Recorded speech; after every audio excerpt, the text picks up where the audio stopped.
Muito boa tarde, sejam bem-vindos a mais um webinar SMAS de Sintra 75 anos, desta vez subordinado ao tema Obras e Investimentos SMAS no Sistema de Saneamento.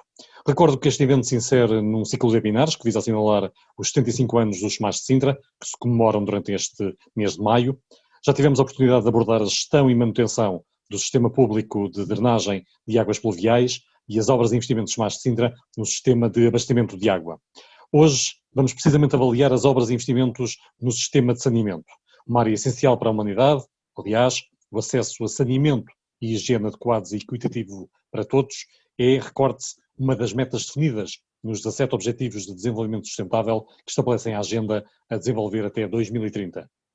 Infelizmente, o acesso ao saneamento é uma realidade ainda distante à escala planetária. Segundo as Nações Unidas, mais de metade da população global, ou seja, 4,2 bilhões de pessoas, carecem de saneamento. Cerca de 297 mil crianças, menores de 5 anos, mais de 800 por dia, morrem anualmente de doenças infecciosas gastrointestinais devido à falta de higiene, saneamento precário ou água potável insegura. Globalmente, ainda segundo a ONU, 80% das águas residuais geradas pela sociedade voltam para o ecossistema sem serem tratadas ou reutilizadas. Felizmente, muito longe deste panorama está o Concello de Sintra, conta com uma taxa de cobertura de 95%, mas estes e outros números vão ser revelados mais daqui a pouco pelos nossos oradores. Para nos ajudar a compreender o tema, vamos contar com as intervenções do engenheiro Jorge Figueiredo, chefe da Divisão de Fiscalização, da engenheira Cristina Diniz, chefe da Divisão de Ambiente e Águas Residuais, e das engenheiras Isabel Monteiro e Ana Teresa Cartacho, técnicas superiores desta mesma unidade orgânica que integra o Departamento de Exploração e Conservação. Após as intervenções dos nossos oradores, teremos um período de perguntas e respostas, que poderão ser colocadas por escrito, no chat do Teams ou de viva voz, sendo necessário, neste caso, que levantem a mão através da plataforma Teams.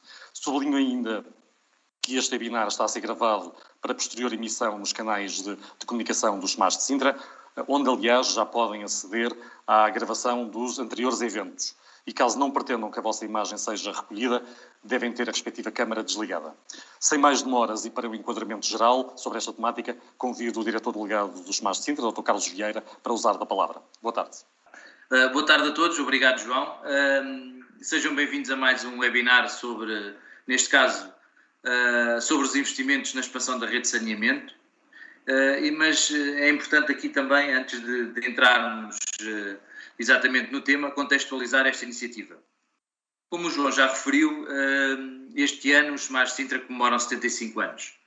Na segunda-feira teve lugar uma sessão solene, onde assinalamos os 75 anos dos SMAS, com o lançamento de um selo comemorativo, e aproveitamos ainda a oportunidade para homenagear os trabalhadores com 25 e 40 anos de serviço e também os que se aposentaram em 2020.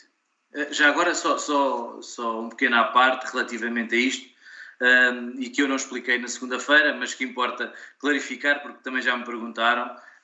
Eu também recebi uma medalha de 25 anos de serviço, mas só para esclarecer, claro que se reporta aos anos acumulados de serviço no município, e não apenas nos SMAS, onde apenas estarei a fazer cerca de 4 anos, não é? Portanto, tem a ver com os anos de prestação de serviços na Câmara Municipal e nos SMAS.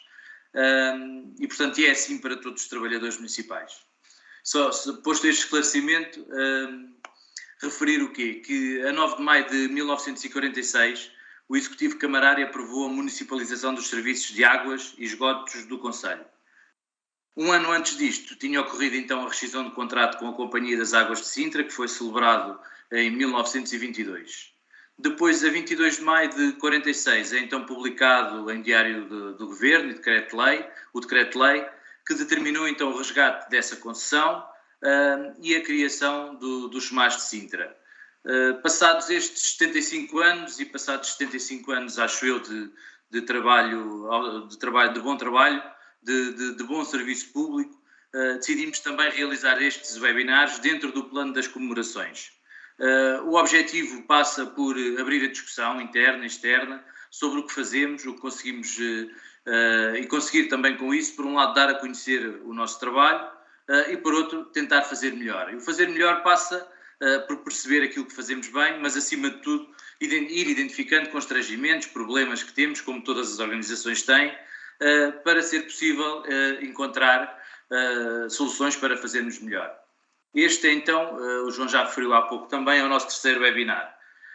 O primeiro foi sobre a gestão das águas pluviais e o segundo sobre os investimentos na rede de águas. Pretendemos ainda promover durante os próximos meses mais alguns webinars, nomeadamente um sobre Sintra e os biorresíduos, um dos temas muito importantes na área dos resíduos, e outro sobre o sistema de telegestão e a evolução da água não faturada em Sintra.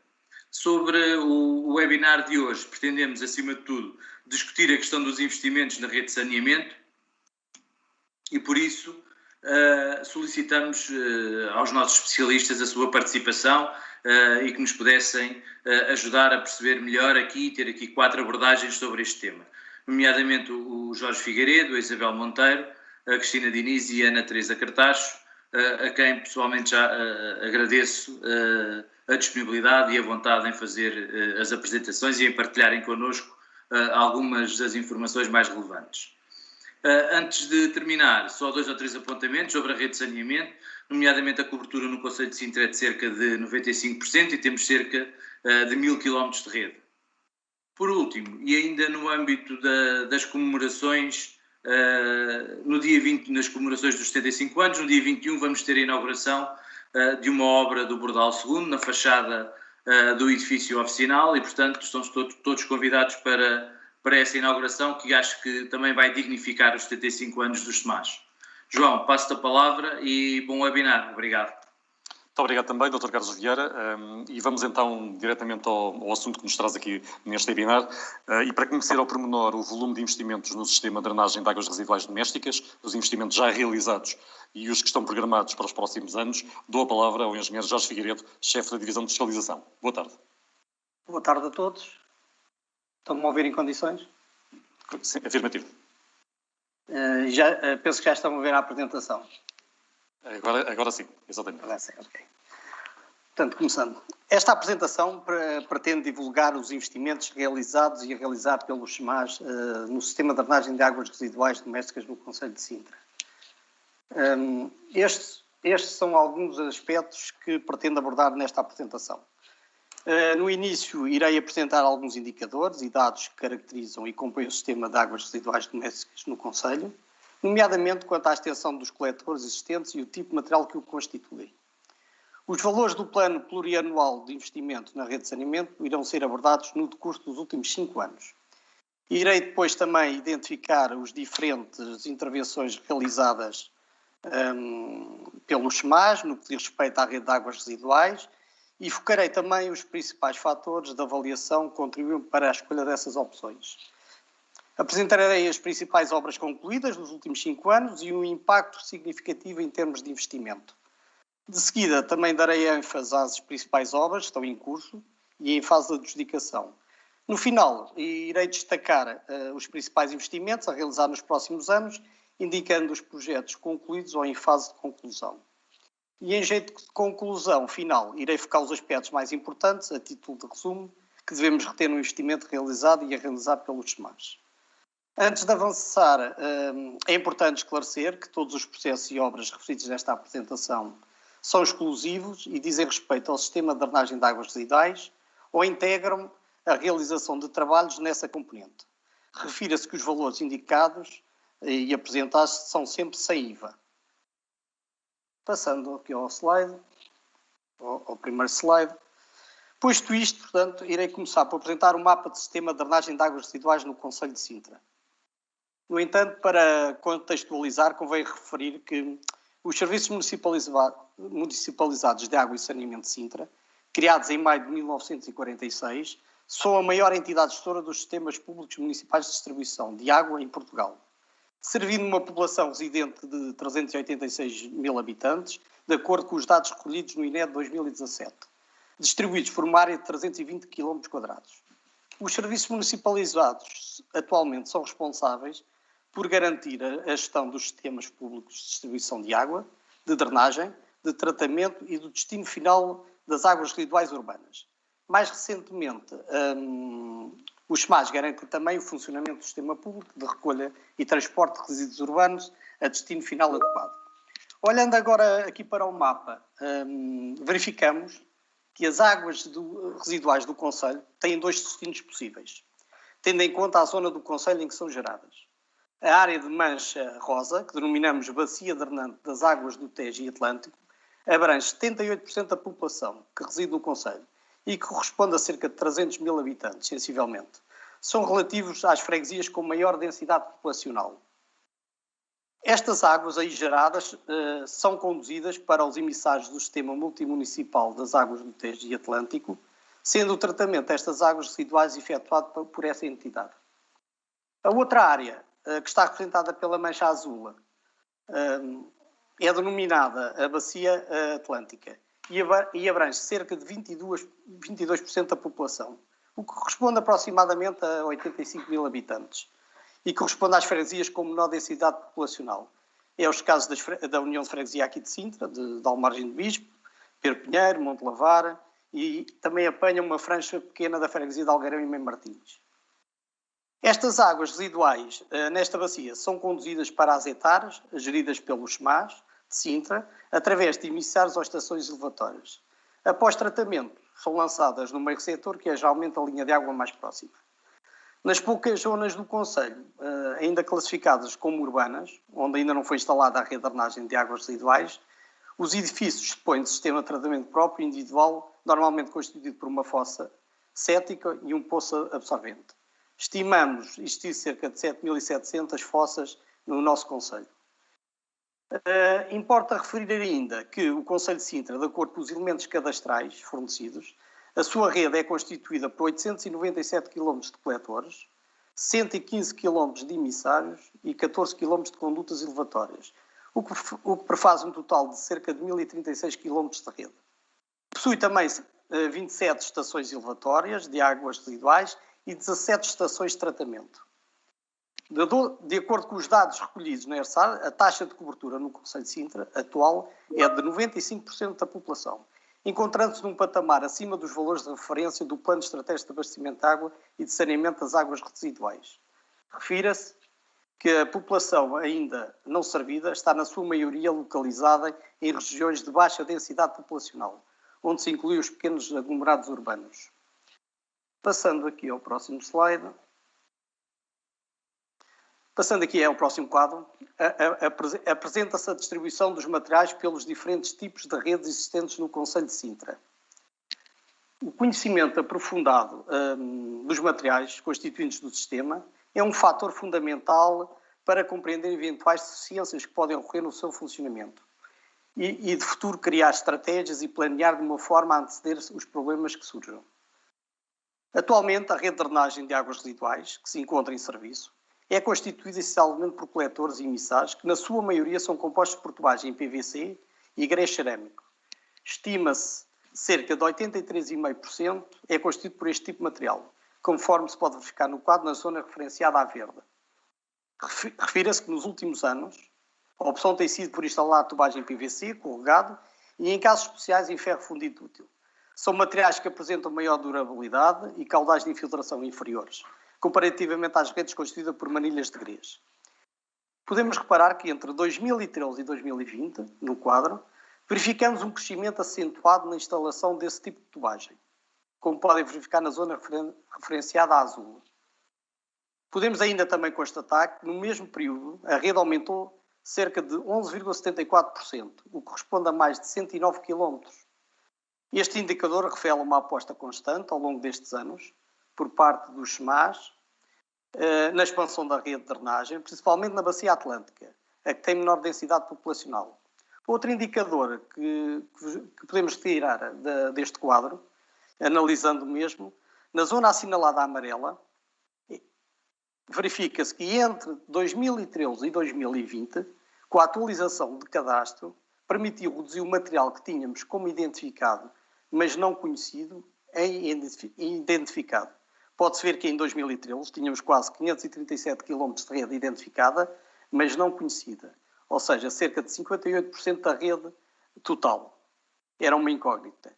E com o esforço ao longo destes anos conseguimos reduzir este valor para uns 5 km, ou seja, 0,5% da rede total. Com esta atualização, verificamos que o material predominante é o grés cerâmico, com 45% da rede em funcionamento. Estas redes estão instaladas, na sua grande maioria, há mais de 40 anos, o que demonstra a existência de uma rede antiga e que merece, nos próximos anos, uma atenção especial por parte dos SEMAS. Esta rede existe essencialmente nas zonas urbanas mais antigas. São os casos da Gualva, Algueirão, Mãe Martins, Belas, Cacém, Massamá, Monte Lavar, Perpinheiro, Queluz e Rio de Moro. Passando aqui para o próximo quadro, após esta caracterização sumária que foi efetuada das redes, importa agora analisar a capacidade de investimento ao longo dos últimos 5 anos. Esta capacidade de investimento, que apresento neste quadro, revela os valores do PPI e o valor médio de investimento realizado nos últimos 5 anos na rede de saneamento. Analisando aqui o quadro, podemos constatar o seguinte. Nos últimos anos, houve uma tendência para estabilizar o valor total de investimento na ordem dos 15 milhões e meio, sensivelmente.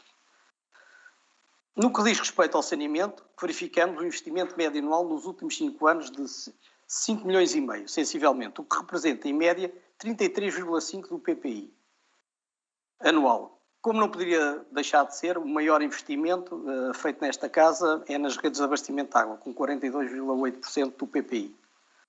Podemos também verificar que, desde que a HPM foi integrada no SEMAS, verifica-se um aumento significativo nos investimentos nas atividades de apoio aos resíduos urbanos. A título de informação, nos últimos 5 anos, esse valor representou, em média, cerca de 6,2% e nos últimos 3 anos, cerca de 10,3% do PPI. Portanto, tendo em consideração a caracterização efetuada relativamente à rede de drenagem de águas residuais do Conselho e tendo em conta o investimento anual apresentado, as intervenções realizadas pelos SEMAS no saneamento não podem ser feitas ao acaso. Portanto, assim procuramos selecionar as intervenções com algum critério, porque os investimentos não são muitos e temos que os selecionar. Assim, a avaliação é feita com algum critério. Um dos critérios que eu apresento aqui tem sido investir na expansão da rede, com a construção de novas redes e estações de tratamentos. É uma prioridade dar continuidade à expansão da rede com a construção de novos sistemas de drenagem, com o objetivo de abranger o maior número de habitantes, com vista a melhorar a qualidade de vida dos seus munícipes, tendo esse contributo o impacto imediato na componente ambiental. É o caso destas duas empreitadas, são bem representativas do tipo de intervenção realizada pelos SEMAS. Do lado esquerdo temos o sistema de Cortegaça. Foi uma infraestrutura que entrou em funcionamento em 2016. Teve um investimento total de 1.800.000 euros e o sistema foi executado em 2 fases. A primeira fase consistiu no lançamento de uma empreitada que visou essencialmente a instalação da rede de coletores e da construção de uma estação elevatória. Nesta fase foram instalados cerca de 7.000 metros de coletores e teve um investimento de cerca de 728.000 euros. A segunda fase consistiu na construção da estação de tratamento e teve um custo aproximado de 1.060.000 euros. Esta infraestrutura serve hoje em dia às populações de Cortegaça, Coutinho Afonso, Raposeiras e no futuro, com a expansão da rede, irá servir também Palmeiras e Alto das Falimas. Este sistema de drenagem foi dimensionado para servir uma população aproximada de 1.600 habitantes. Do lado direito da imagem, temos o sistema de carne assada e Godigana. Este sistema entrou em funcionamento em final de 2020, após a conclusão da construção da ETAR. Foi construído em 2 fases, à semelhança do sistema de Cortegaça. A primeira fase foram construídas as redes, numa extensão aproximada de 5.000 metros, e numa segunda fase, a construção da ETAR. Este sistema teve um investimento total de 1.300.000 euros e serve às povoações de carne assada e Godigana, e uma população estimada de 625 habitantes. Outro critério de investimento tem sido em assegurar a continuidade da fiabilidade dos sistemas de drenagem de águas residuais domésticas ao Conselho, com intervenções que visam, essencialmente, reabilitar e conservar as infraestruturas existentes. Nesse pressuposto, este tipo de intervenção é fundamental para manter a eficiência da rede. Esta é uma preocupação dos SEMAS e que obriga a um investimento constante e avultado para manter a qualidade de serviço. Como exemplo, apresento 2 obras de reabilitação realizadas. É o caso da ETAR de Vila Verde, que está em funcionamento desde 1990 e da ETAR do Magoito, que está em funcionamento desde 2001. A reabilitação da estação de Vila Verde ficou concluída em 2018 e teve um investimento de 1.040.000 euros. Esta obra consistiu essencialmente na remodelação de alguns equipamentos e infraestruturas existentes e na construção de novos órgãos com vista à ampliação da capacidade da ETAR. A estação de tratamento está dimensionada para servir uma população de 3.000 habitantes e serve as povoações de Vila Verde, Ral e Terrugem.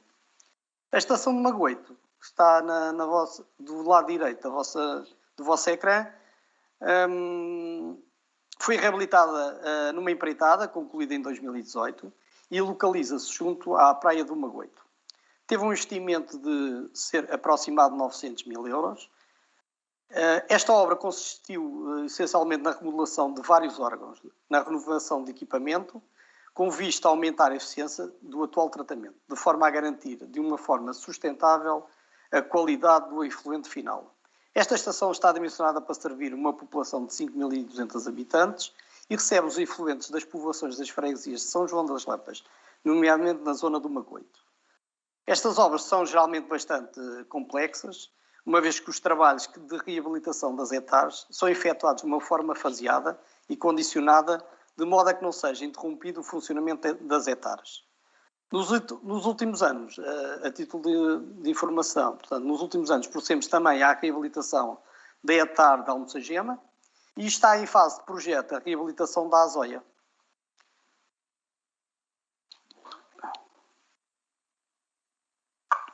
Outro tipo de intervenção está relacionado com a necessidade de remodelar as redes em que os materiais estão em final de vida útil e que apresentam um índice elevado de anomalias.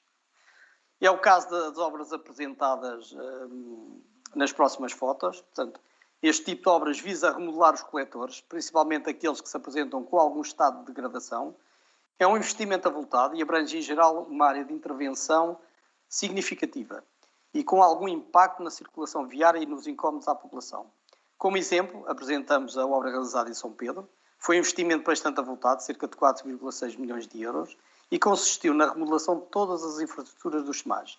Foi remodelado um coletor unitário, executando um coletor doméstico, não é remodelado, foi substituído um coletor unitário, e assim é mais correto, executando um coletor doméstico e uma rede de águas pluviais. Além disso, foram executados vários prolongamentos de rede. Esta empreitada previa também a remodelação de rede de águas e ainda a instalação de contentorização dos resíduos. E no final foi feita a pavimentação integral das zonas intervencionadas. Outro tipo de empreitadas que eu queria falar aqui são as lançadas em conjunto com a Câmara Municipal de Sintra, através de um agrupamento de entidades adjudicantes, sendo o líder do agrupamento a Câmara Municipal de Sintra. Neste tipo de obra, cada entidade assume os encargos financeiros relativos às respectivas parcelas da empreitada e assegura a correspondente fiscalização dos trabalhos. A gestão deste tipo de empreitada permite realizar intervenções coordenadas no espaço público, integrando as diferentes valências, otimizando os custos e minimizando os impactos e os incómodos à população.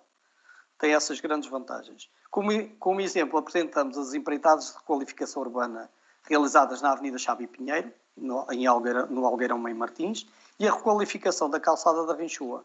Foram realizadas intervenções coordenadas onde os SEMAS acompanharam os trabalhos de remodelação das redes e a Câmara a requalificação dos arruamentos. Julgo que no futuro será esta uma estratégia a adotar. Passando ao próximo slide. Por último, também com relevância bastante significativa, temos as intervenções localizadas para a resolução de anomalias pontuais. Nesse aspecto quero destacar dois tipos de intervenção, que já são comuns. Uma que é por pipe bursting e outra por encamisamento estrutural contínuo, através de injeções de resinas. Estas técnicas, como vê o pipe bursting aqui, são as imagens que apresento aqui do lado esquerdo, do vosso ecrã, e o outro método apresento aqui do lado direito, fotos do lado direito do ecrã. Estas técnicas, portanto, são possíveis aplicar-se nos alinhamentos retos dos coletores existentes, geralmente entre caixas de visita. Este procedimento evita aberturas de valas de grande extensão, evitando constrangimentos na via pública e minimizando o impacto e os incómodos à população. Passando à parte dos investimentos, começarei por expor os investimentos realizados nos últimos 5 anos. Assim, no quadro seguinte, apresento uma listagem com as principais obras que foram recepcionadas, assinalando as obras superiores a 1 milhão de euros. Em 2016 e 2017, destaca-se a construção da Etar de Cortegaça e de Janas e a remodelação das redes em Queluz e do bairro de Totobola, no Mocifalo. Só estas empreitadas correspondem a um investimento superior a 2 milhões de euros. Estamos a falar, como disse no início, exclusivamente do sistema de drenagem de águas residuais, ou obras que têm componente de águas residuais. Entre 2018 e 2019, destaca a obra efetuada em São Pedro, conforme já tinha feito referência, com um investimento superior a 4,6 milhões de euros, e a construção da rede de drenagem de Almornos, Mancebas e Fonte-Aranha, no valor de superior a 1 milhão de euros. Entre 2020 e abril de 2021, destaque também a construção da rede de drenagem de Gudigana e Cardaçada, no valor aproximado de 1 milhão de euros. Assim, nos últimos 5 anos, as obras concluídas no sistema de drenagem de águas residuais domésticas totalizam um valor superior a 11 milhões e 147 mil euros. Passando às obras que estão em curso. Começo aqui por destacar as obras que decorrem na União de Freguesia de São João das Lampas.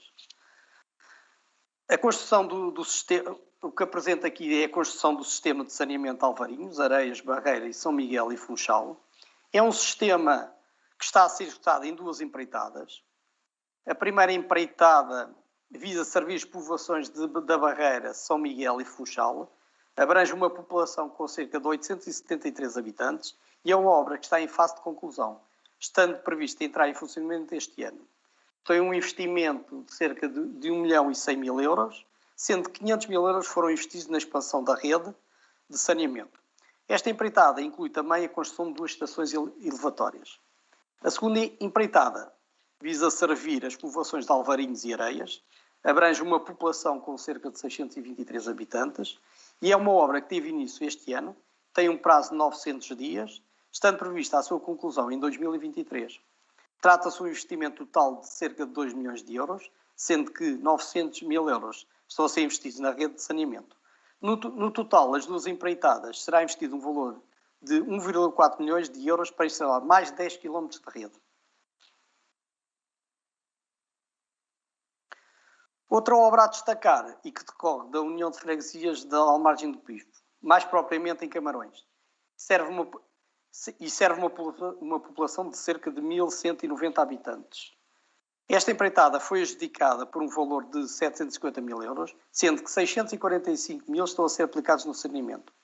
A extensão já instalada é cerca de 3,8 km e a obra está em fase de conclusão. A última obra que vos apresento aqui é a regulação das redes junto à Quinta da Regaleira. Não só pelo seu simbolismo, mas também pela sua importância. Trata-se de uma obra que teve o tempo da pandemia à altura certa para a sua execução.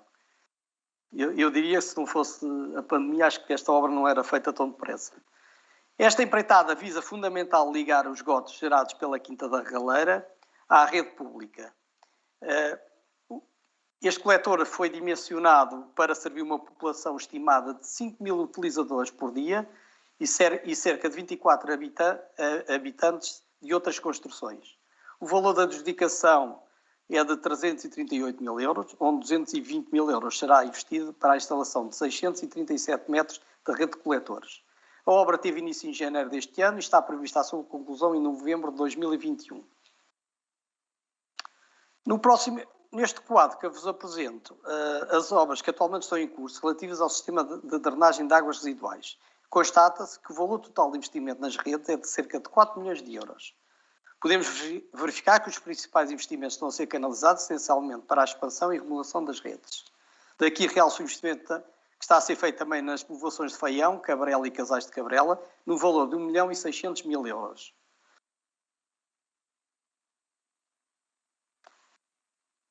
No quadro seguinte, apresenta as obras que estão adjudicadas ou em fase de adjudicação. Destas, queria destacar a construção do subsistema de Palmares e Alto de Falimas, que inclui a construção de uma estação elevatória. É uma obra que representa um investimento de 1 milhão e 100 mil euros. Só a componente de águas residuais são 560 mil euros. Realço também 2 empreitadas que irão decorrer em conjunto com a Câmara Municipal de Sintra. Verificamos que os investimentos da componente de águas residuais domésticas temos obras adjudicadas no valor de 870 mil euros. Engenheiro, para concluir. Ok, estou quase. Por último, os investimentos a realizar nos próximos anos. É importante referir que os processos encontram-se numa fase de maturidade avançada, com projetos concluídos ou em fase de conclusão, e estão integrados na listagem disponibilizada para o Plano de Recuperação e de Resiliência. Todas as obras que identifico no quadro têm a componente de rede de águas residuais e também algumas integram outras componentes, como a regulação de rede de águas.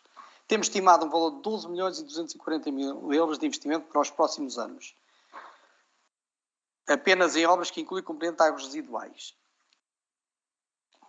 Passando ao último slide, e em jeito de conclusão, e em resumo do que já foi dito, é importante reter o seguinte: o comprimento total dos coletores é superior a 1036 km, temos 45% em grés cerâmico.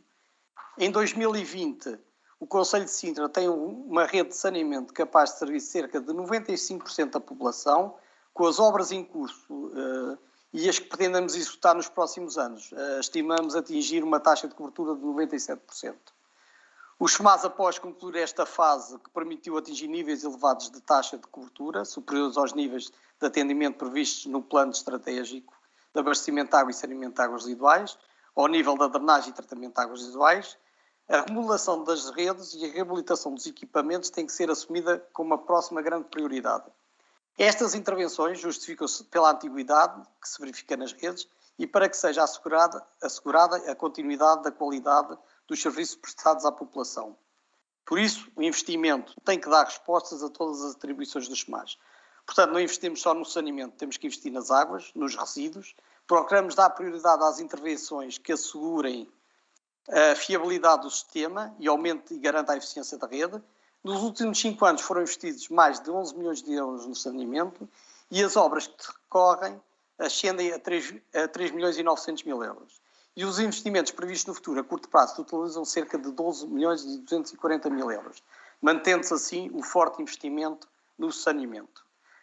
Antes de terminar, não queria deixar de agradecer a todos os colegas que diariamente trabalham e que contribuem para servir com a qualidade que os nossos munícipes o merecem. A todos, muito obrigado. Muito obrigado, Engenheiro Jorge Figueiredo. Tenho os números que nos apresentou em jeito de conclusão. Nos últimos 5 anos foram investidos cerca de 11 milhões e 200 mil euros. As intervenções a decorrer ascendem a 3 milhões e 900 mil euros e os investimentos a realizar totalizam 12 milhões e 240 mil euros.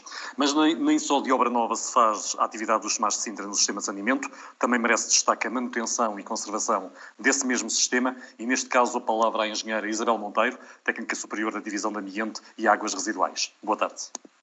Boa tarde. Como o tempo é curto para abordar o tema da manutenção e conservação da rede de saneamento, o que dava pano para mangas, podemos ver muito rapidamente a estrutura desta apresentação. Como já foi referido pelo meu colega, temos aqui uma breve caracterização da rede de águas residuais domésticas. É de salientar que os meios afetos a seguir apresentados são comuns à exploração e conservação dos 280 km de coletores pluviais e 9.326 tampas e respectivas caixas de visita, num total de 1.292 km de coletores e emissários e 72.182 tampas da rede de águas residuais urbanas. Os gráficos que apresentados nos slides seguintes é de referir que correspondem a dados entre 2017 e o primeiro trimestre de 2021. Sobre o pessoal, a divisão tem o seguinte pessoal afeto à rede de águas residuais urbanas: 2 técnicos superiores, 6 encarregados, 35 assistentes operacionais. No gráfico, a linha azul representa a variação dos assistentes operacionais, vulgo vajadores, a partir do ano 2017. A linha cor de laranja representa a variação do número de vajadores efetivamente ao serviço decorrente de baixas e acidentes de serviço prolongado. A DAR possui as seguintes viaturas ao serviço, cujo número varia diariamente devido a avarias: uma viatura de piquete, 2 viaturas limpa-coletores, 2 viaturas de pedreiro e 3 viaturas limpa-poças. Aliás, a partir de hoje de manhã são só 2 que avariou uma recentemente. Os prestadores de serviço são complementares à nossa atividade, seja por deficiência de meios em determinado momento ou em seu complemento pela especificidade que têm. Tem-se recorrido a prestadores de serviço para limpezas de fossas para superar a inoperacionalidade das nossas viaturas e fazer face ao aumento do número de pedidos. Limpezas de coletores para reforço das nossas viaturas e inspeções vídeo devido à avaria do robô. O vídeo que vamos ver a seguir é a limpeza de um coletor doméstico na Tapada das Mercês, que tem cerca de 4 metros de profundidade.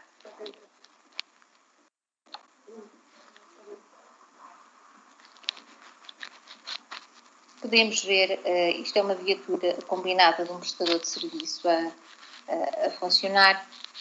As viaturas combinadas têm como vantagem terem, para além da mangueira com jato de água de alta pressão, fazerem a aspiração dos resíduos no interior das caixas de visita, reduzindo a necessidade de acesso ao interior das mesmas por parte dos varejadores, aumentando assim a segurança, bem como o rendimento do trabalho.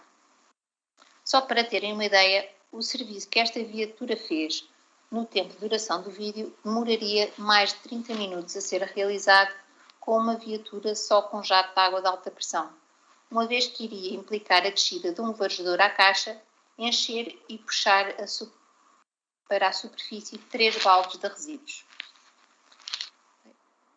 Em contraponto ao slide anterior, temos aqui 2 exemplos de limpezas de coletores e caixas de visita à mão, no Penedo e no Lourel. Na imagem da direita está outro varejador dentro da caixa de visita.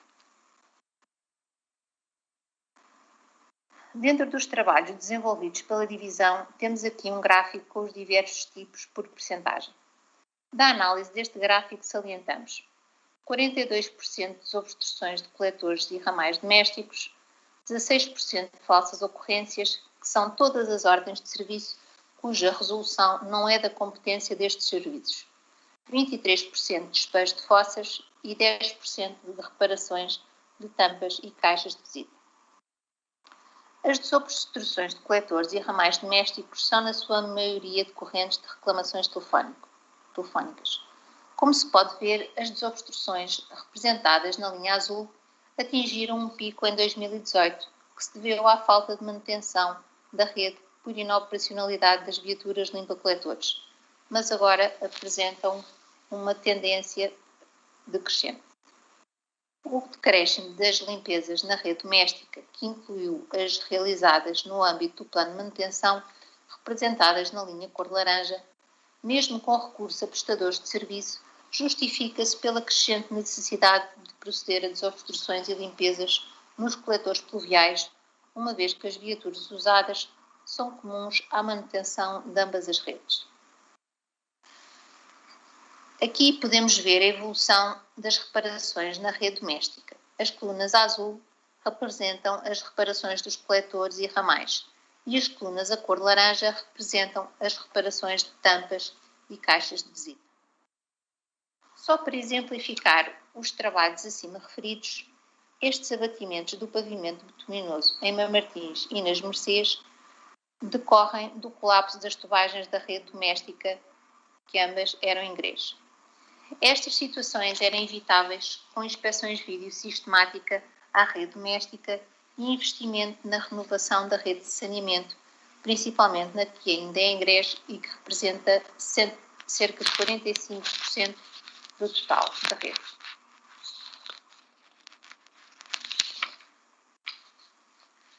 Ainda no que diz respeito às restantes reparações da rede doméstica, temos as reparações de tampas, cuja necessidade está à vista de toda a gente, e a reparação das caixas de visita. Esta tipologia inclui a reparação da própria caixa de visita, cujas anomalias também podem provocar abatimentos no pavimento envolvente. E a reparação das caleiras, exemplificada na primeira fotografia do lado esquerdo, que foi tirada depois de uma operação de desobstrução.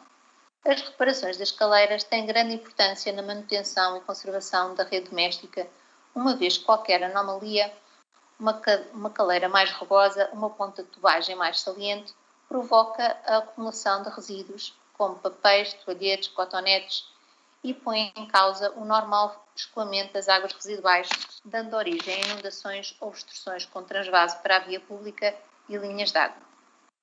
Desde o final do ano de 2020, que a DAR tem apenas 2 pedreiros afetos, pelo que tem sido dada prioridade às reparações de tampas de caixas de visita, uma vez que têm maior impacto junto dos municípios e põe em causa a sua segurança, ao invés das reparações de caixas de visita. O número de ordens de serviço que aguardam execução corresponde a um trimestre de trabalho de um pedreiro.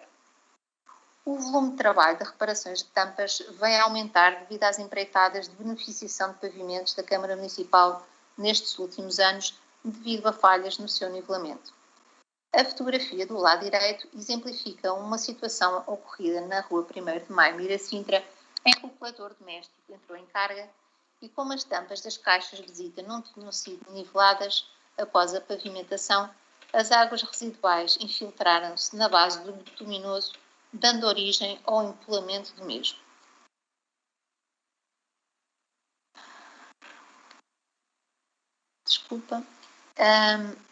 Agora podemos ver a evolução dos pedidos de execução dos ramais domésticos versus a execução dos mesmos. Em 2016-2017, a aproximação das retas deveu-se à existência de uma empreitada de execução de ramais e prolongamentos de rede, e conforme podemos verificar, mantém-se atualmente a necessidade de uma nova empreitada, uma vez que a DAR, devido às inúmeras reparações necessárias na rede de águas residuais urbanas que se encontra muito envelhecida, não tem capacidade de dar resposta aos pedidos pendentes. Importa agora referir as razões que levaram ao aumento do número de pedidos de ramais domésticos. A execução gratuita para as construções existentes, nestes últimos anos verificou-se um acréscimo significativo na remodelação dos imóveis. Existe uma maior preocupação ambiental, o que leva os municípios a não quererem fossas, mesmo que as ligações à rede pública tenham de ser efetuadas através de sistemas elevatórios. A não execução de ramais para todos os imóveis a quando as empreitadas de instalação de saneamento.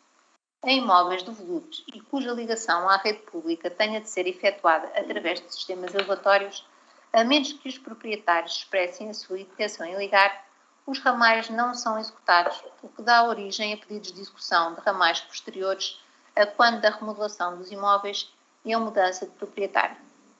A execução destes ramais numa fase posterior à instalação da rede de saneamento implica, para além das dificuldades técnicas, um custo acrescido para estes serviços. Conforme se pode verificar no gráfico, a redução na realização das inspeções de vídeo deveu-se, sobretudo, à falta de recursos humanos. Não conseguimos ter uma equipa 100% afeta à realização deste trabalho. É de referir que os trabalhos de detecção de ligações indevidas também são realizados com esta viatura e esta equipa.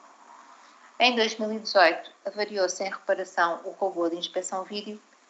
Encontra-se apenas em funcionamento um equipamento portátil que tem limitações diversas ao nível dos diâmetros a inspecionar. Este equipamento é mais dedicado a ramais e pequenos troços. Salienta-se a necessidade de investimento em equipamento robotizado, por forma a permitir uma exploração da rede mais planeada e mais abrangente, e não apenas a quando da ocorrência de colapsos ou abatimentos nos coletores. É de referir que a realização de qualquer inspeção de vídeo às redes implica a afetação de uma viatura de limpeza de coletores. Quanto maiores as extensões de coletores a inspecionar, maior será o tempo de ocupação da viatura limpa-coletores.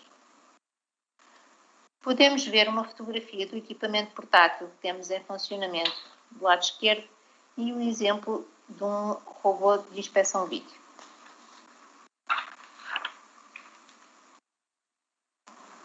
Estas duas fotografias visam salientar as diferenças entre as imagens obtidas pelo equipamento portátil e por um robô numa tubagem com o mesmo diâmetro. Relativamente às limpezas de fossas, o acréscimo a evolução dos pedidos de limpezas de fossas está representada nas colunas a azul, as executadas a laranja e as que ficaram pendentes de ano para ano a partir de 2019 a cinzento. O acréscimo dos pedidos de limpeza de fossas em 2020 deveu-se à alteração do tarifário, tendo os clientes passado a pagar taxa de saneamento. Cada cliente tem direito a 2 despejos de fossa integrais grátis por ano, que por vezes solicitam, precisem ou não, e também deu origem a não recorrerem tanto a empresas não licenciadas. Agora, relativamente às principais obras. Das inúmeras reparações que a DAR faz, um dos denominadores comuns é a presença de outras infraestruturas no subsolo. A rede doméstica das infraestruturas existentes no subsolo geralmente é a que se encontra instalada a uma maior profundidade. Esta obra de reparação do ramal doméstico, realizada no bairro de Racopalmo, foi escolhida não pela sua dimensão, mas porque demonstra as dificuldades das equipas na abertura de vala, que tem de ser realizada à mão. Em fevereiro de 2018, devido a diversas reclamações da obstrução do ramal de águas residuais domésticas da Escola Básica número 2 da Tapada das Mercês e consequentes tentativas de desobstrução, foi necessário proceder à abertura de vala, tendo-se descoberto as respectivas caixas de ramal doméstico e pluvial da escola que estavam enterradas no talude. A obstrução foi provocada pelas raízes de uma árvore que teve de ser cortada com o apoio da CMS e, face à extensão da invasão, foi necessário tirar a cúpula das caixas de ramal para removê-las. Agora, na Quinta da Azanha, em Galamares, na sequência de reclamações consecutivas da obstrução do coletor doméstico com transvase de águas residuais em propriedade particular, a DAR procedeu à reparação de 12 metros de coletor doméstico na Quinta da Azanha, em Galamares, instalado a 4,5 metros de profundidade. Para garantir a segurança dos trabalhadores, foi feita a intivação da vala. Pela sua dimensão e profundidade, foi necessário contratar uma máquina giratória. Esta obra foi concluída em março de 2018. Na Avenida das Descobertas, na Rinchoa, decorrente da obstrução do coletor doméstico na escadaria de acesso à estação da Refer, verificou-se, através da realização de inspeção de vídeo, que este se encontrava colapsado. Em virtude do coletor se encontrar implantado à profundidade de 4,5 metros e ter sob o seu extrator-se a galeria pluvial em botão armado, diâmetro 1000, recentemente implementada e empreitada realizada pela CMS, optou-se pela construção do novo troço coletor sob a escadaria a uma cota média de 2,5 metros, numa extensão aproximada de 20 metros. Esta obra foi concluída em abril de 2019. Na Avenida Fernão Mendes Pinto, também na sequência de frequentes obstruções do coletor na Avenida Fernão Mendes Pinto, número 25, na Gualva, com consequentes infiltrações para as caves de alguns imóveis, procedeu-se à inspeção vídeo e constatou-se a existência de uma ruptura na derivação para um ramal domiciliário. Foi realizada a reparação do coletor que se encontrava implantado a 4 metros de profundidade, com recurso em ativações, tendo sido criada uma caixa de visita na zona de ligação para facilitar futuras ações de manutenção. Estes trabalhos decorreram em abril de 2019. Decorrente da ocorrência de frequentes obstruções do coletor doméstico, devido a diversas anomalias na tubagem que ainda era engrés, intrusão de raízes e consequente diminuição da secção de escoamento, a DAR remontou o coletor na Avenida Comandante Paiva Conceiro, numa extensão de 230 metros, em PVCC diâmetro de 350 e respectivos ramais domiciliários, tendo concluído os trabalhos em junho de 2019. Em maio de 2020 foi realizada uma obra de reparação do coletor pluvial numa extensão de 6 metros na escadaria da Rua do Clube em Fitares, decorrente de uma reclamação de aparecimento de águas residuais domésticas na escadaria. Começou por se proceder à abertura manual da vala com vista à reparação de eventuais anomalias no coletor doméstico. Mas durante os trabalhos de escavação, constatou-se que as águas residuais objeto de reclamação eram provenientes de ligações indevidas ao coletor pluvial que se encontrava partido. Em virtude do traçado do coletor pluvial estar instalado sobre a escadaria, foi necessário recorrer a uma máquina giratória. A semana de intensa precipitação que ocorreu em maio de 2020, devido a ligações indevidas de águas pluviais à rede doméstica, sobrecarregou os coletores mais envelhecidos da rede pública de drenagem de águas residuais, com especial ênfase naqueles compostos por tubagens em grés, tendo contribuído para o colapso de um coletor de grés 200 que conflui na rotunda da Avenida Maria Lamas, junto à escola EBJI Maria Lamas Serra das Minas. Coletor esse responsável por drenar grande parte da bacia de esgotos domésticos da Serra das Minas. A solução encontrada passou pelo desvio do coletor, conforme podemos ver no esquema, contemplando total remodelação do troço danificado numa extensão de 34 metros e incremento da secção da nova tubagem para PVC de ano 250. Foi necessário contratar uma máquina giratória face à profundidade de instalação do coletor, rondar os 4 metros e o uso de ativações para garantir a segurança dos trabalhadores. Por fim, no âmbito da requalificação urbana efetuada pela Câmara na Vila de Sintra, procedeu-se à remodelação da rede de drenagem na Rua das Padarias, Rua da Ferraria, Rua Costa do Castelo e Rua Fonte da Pipa, num total de 360 metros. Tratava-se de uma rede unitária composta por coletores em alvenaria de pedra muito irregulares, que foi substituída por tubagem PVC, bem como os respectivos ramais domiciliários.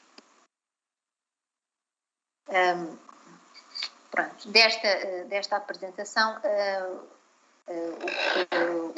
as ilações que eu tiro são os investimentos necessários, são em recursos humanos, encontra-se a decorrer um procedimento concursal, 2 viaturas de piquete para substituição das viaturas 228 e 210 que se encontram muito envelhecidas, uma viatura combinada grande ou continuidade das prestações de serviços, o robô de inspeção vídeo, um sistema de reparação de pequenas anomalias não intrusivas, sem recurso à abertura de vala, e para além disso, a desmaterialização das ordens de serviço, o acesso das equipas que andam na rua ao CIG, empreitadas para execução de ramais e pequenos prolongamentos de rede, bem como empreitadas para substituição gradual da rede de águas residuais domésticas, principalmente onde as tubagens ainda são em grés. Com esta estátua que representa um varejador, quero prestar homenagem aos varejadores desta divisão, que são o pilar para a manutenção e conservação da rede de saneamento. Obrigada. Muito obrigado, engenheira Isabel Monteiro, uma homenagem muito justa aos varejadores. Os SMAS de Sintra estão a comemorar 75 anos e neste caminho de 7 décadas e meia há projetos inovadores que fazem parte deste percurso. Entre eles o projeto Ecoágua. Para falar sobre o passado, o presente e o futuro deste projeto, passo a palavra à chefe da Divisão de Ambiente e Águas Residuais, engenheira Cristina Diniz. Boa tarde. Olá, boa tarde. Então, vamos aqui tentar partilhar a apresentação. Penso que já estejam a ver. Correto. Estou cá para vos falar um bocadinho do projeto Ecoágua, com uma breve descrição do projeto, apresentar-vos a evolução do projeto ao longo dos anos até agora, as principais utilizações, o controle de qualidade que habitualmente é feito, os consumos e, por fim, mais as poupanças que temos tido. O projeto Ecoágua surgiu no âmbito do combate às perdas de água, com o objetivo de redução dos consumos que eram feitos por utilizações urbanas a partir da rede de abastecimento, mas que não exigiam uma água de qualidade para essas utilizações. Foi pensado em 2 vertentes distintas, no aproveitamento de antigas captações que estavam desativadas e que podiam ser aproveitadas para outros fins, e no aproveitamento e a reutilização das águas residuais tratadas pelas ETAs municipais. No total de volumes consumidos, é a reutilização que tem muito maior representatividade do que os consumos feitos a partir das captações, e é nesta vertente que eu vou falar durante toda a apresentação. No âmbito da reutilização de águas residuais e no âmbito deste projeto, pensou-se nas instalações que com facilidade podíamos aproveitar para o efeito, portanto, instalações que já tivessem tratamento por desinfecção instalado ou que tivessem sistemas básicos de água de serviço e que já se fizesse alguma reutilização. Instalaram-se contadores para termos a contabilização desses consumos e em 2005 iniciámos no âmbito deste projeto o Magoito e a ETAR do Magoito e a ETAR da Ribeira. Ao longo dos anos fomos juntando outras ETARs a este sistema, sempre visando um baixo investimento, a otimização dos sistemas, aproveitando beneficiações ou ampliações das ETARs para introduzir aos sistemas de desinfecção ou a otimização dos sistemas de reutilização e assim chegar a um aumento de pontos. Chegamos assim a 2020 com 10 ETARs que dispõem de reutilização interna, 6 das quais com pontos de abastecimento externo. Estes pontos foram criados, como disse no início, para permitir o abastecimento das utilizações urbanas no âmbito deste projeto. É feito através de um marco de incêndio de cor distinta dos que são usados na rede de abastecimento, mas um marco de incêndio porque era assim que as viaturas já abasteciam na rede de abastecimento e, portanto, estão totalmente preparadas.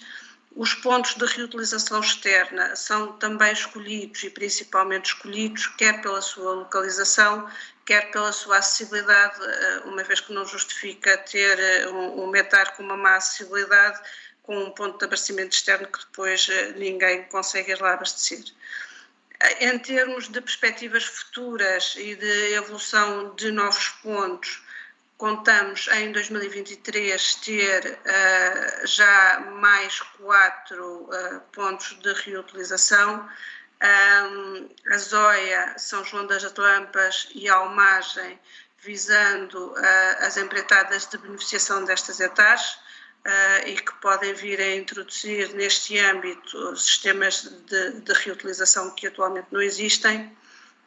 E em Vila Verde, com a construção do Parque de Lamas, mesmo ao lado da ETAR, que pela sua natureza e pela sua operação é um grande utilizador de água e, portanto, pode beneficiar do facto de ficar localizado ao lado da ETAR para ser mais um ponto de reutilização no âmbito do Ecoagua. Ao nível das utilizações externas, como já falei, das utilizações urbanas, elas são principalmente a lavagem de contentores, a varrição urbana e a limpeza e desobstrução de coletores. Estas utilizações são importantes no âmbito do projeto, são importantes ao nível da reutilização de águas residuais, uma vez que permitem não recorrer à rede de água de abastecimento para estes usos, mas pela sua natureza e pelo facto de serem abastecidas em viatura, são utilizados volumes limitados e, portanto, a grande representatividade dos consumos de águas de reutilização está no próprio local de produção e nas próprias ETARs, que são instalações que são grandes consumidoras de água na sua operação diária e é aqui que está a grande representatividade dos consumos. Nas ETARs, as principais utilizações são a limpeza dos órgãos de tratamento, são as utilizações em alguns equipamentos, e eu aqui trago a desidratação mecânica de lamas, podia trazer, por exemplo, um tamizador que tem lavagem com aço constante, e também na rega dos espaços verdes das ETARs. Desde o início do projeto, o controle de qualidade foi uma das nossas preocupações, uma vez que usamos água residual tratada e mesmo desinfetada, mas devemos ter uma noção da qualidade real que efetivamente existe e está em contacto com os operadores. Como elemento balizador ou orientador está ou existe a legislação e os documentos normativos para os parâmetros que existem, que são aqueles que controlamos, e fazemos um controlo analítico com periodicidade mensal. Para além deste controle analítico, temos todo o controle operacional das ETAs, a vigia da funcionalidade dos sistemas e se há algum mau funcionamento de algum equipamento, alguma coisa, podemos sempre colocá-lo fora de serviço e colocar o sistema fora de serviço sem ter que estar à espera que se faça uma análise na periodicidade efetiva. Ao nível da evolução dos consumos, desde o início do projeto, é que está a esplanada, ela teve um período crescente com alguma estabilização posterior, é uma evolução que tem algumas variações ao longo dos anos, maioritariamente provocadas por avaria de equipamentos ou alguma situação pontual no METAR, e chegámos nos últimos anos a consumos na casa dos 250.000, 300.000 metros cúbicos por ano.